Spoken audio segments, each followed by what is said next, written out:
What if you could collect a big paycheck every month and have no memory of the work you do? You could be well paid and permanently out of office. Would you do it? Even if it created another you, one that was permanently trapped at work? Let's take a look at the world of Severance. Hi everyone, this is Robert. Welcome to In Deep Geek. Here we cover the best of sci-fi and fantasy in nerdy detail. If you're new here, welcome. Before we get too far in, this is your spoiler warning. I've tried to keep the major reveals out of this introduction so you can enjoy them as intended, but there will be a few minor spoilers from earlier episodes in Season 1. Severance is an original sci-fi series on Apple TV created by Dan Erickson. At the time of writing this, Season 2 is shortly to be released, and advance reviews from critics have been very positive, building on the extremely well-received first season, which gained awards nominations and wins aplenty. But what do you need to know before diving in? It is set in a world very much like our own, where the powerful Lumon Corporation has developed a surgical procedure to ensure its employees keep their work confidential, colloquially known as severance. The severance procedure itself is a simple matter of day surgery on the brain, in which an implant is installed, allowing Lumon to spatially dictate a person's memories. This means that when they're away from work, severed employees have absolutely no memory of what they do all day, the ultimate form of NDA. They have the experience of getting ready for work, commuting, arriving, and heading into the lift down to the severed floor in Lumon's sprawling campus, and then emerging from the lift back where they started, ready to go home and spend their evening freely.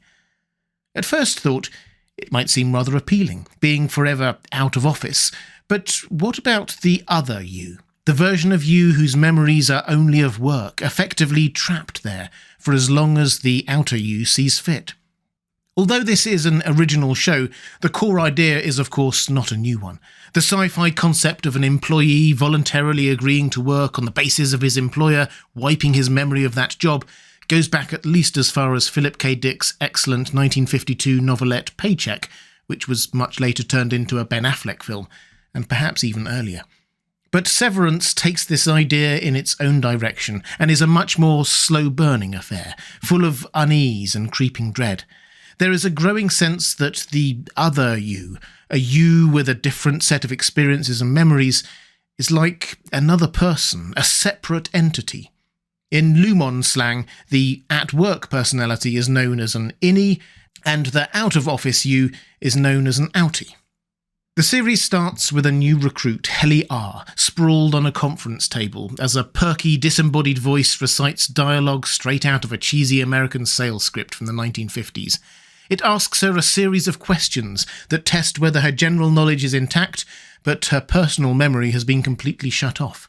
She has no idea who she is, where she is, or why she's there, and is understandably distressed.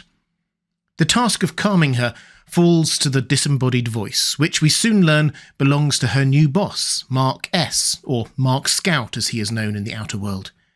It's through Mark that we first see what life is like for a severed employee, as, to start with at least, he's the only character we follow in both innie and outie mode. Outie Mark is a former history professor who took a job at Lumon 2 years ago, a year after his wife died in a car accident. It's clear Mark is still very deep in his grief, and being at Lumon gives him 8 hours less per day that he has to miss her.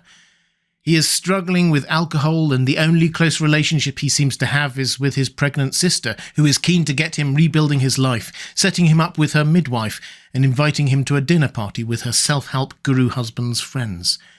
It's in these social interactions that we learn early on how controversial the severance procedure is. On a night out in town, Mark and his date encounter some student activists protesting severance for creating an indentured workforce, a comparison a drunk Mark doesn't take too kindly to. At his brother-in-law's dinner party, the conversation comes round to Mark's job at Lumon. No one quite knows what it is this biotech company does, just that it does a lot of it, and has done for over 100 years. "What don't they make?" exclaims one guest, while another notes how the outcome of the congressional hearings about severance might affect Lumon. The table goes quiet when Mark is outed as a severed employee. Mark explains he assumes he's just handling confidential company records in the Lumon archive, but the guests are surprised he's not given much thought to what he spends his day doing in that basement. It becomes clear throughout the series that's a question more and more people want the answer to for various reasons. After some reflection, one guest says she doesn't think she could do it, because she wouldn't be able to stop thinking about the other one, the one that's trapped. Mark may indeed be trapped, but he seems to have made a life for himself in the macro data refinement department. More on what that is in a minute. He seems innocent, almost childlike in some respects. He doesn't openly question the status quo of his world, perhaps having learned not to in the aptly named break room, and he tries to do his best not to anger his volatile boss, Muscobel, while negotiating the different personalities in his team, Lumon acolyte Irv and the more irreverent Dylan. We first meet Mark arriving at work, visibly less burdened than the Mark that got into the lift, walking down a labyrinthine series of empty corridors to arrive at his workstation, butting right up against his colleagues in an otherwise empty room. It's a stark visual contrast. The large office space is devoid of people and equipment, and yet each character has a cubicle set up directly next to their colleagues, meaning they have to move to actually properly see each other. Everything on the severed floor seems oddly retro, analogue clocks, chunky monitors, and yet it all seems very new. It's all as comical as it is not quite right. And on this morning, we meet the new recruit to their team, Helly R. Helly is our guide to the strange world of the innies at Lumon. We learn alongside her how the department runs, what's allowed and what isn't, and what the mysterious work the MDR team actually does on those retro consoles. Whether it's the forced corporate bonding time, the limited vending machine allowance, or the plain odd work they do, Helly quickly decides she wants none of it. She desperately wants to quit, and makes numerous attempts to contact her outie, all of which are foiled by the code detectors the innies are told are everywhere to ensure confidential information never leaves. Helly is headstrong, resourceful, and pushes the boundaries. She's not willing to accept the reality she's been presented with, even when her outie rejects her requests to quit. But how will her insistence that she wants to quit affect her work colleagues? Irv is the longest-serving member of the team. He's older than the others and wistfully talks about the old days of 3 years ago, like a seasoned old-timer. He talks about Lumon with a quasi-religious fervour, often quoting the words of the founder, Keir Egan, from the Employee Handbook, the only book they're allowed to read, and the literal company Bible, and chiding the others when they do things against company protocol. He's a stickler for detail and rather pious, but he's also a kind soul. Not everything is going well for Irv, though.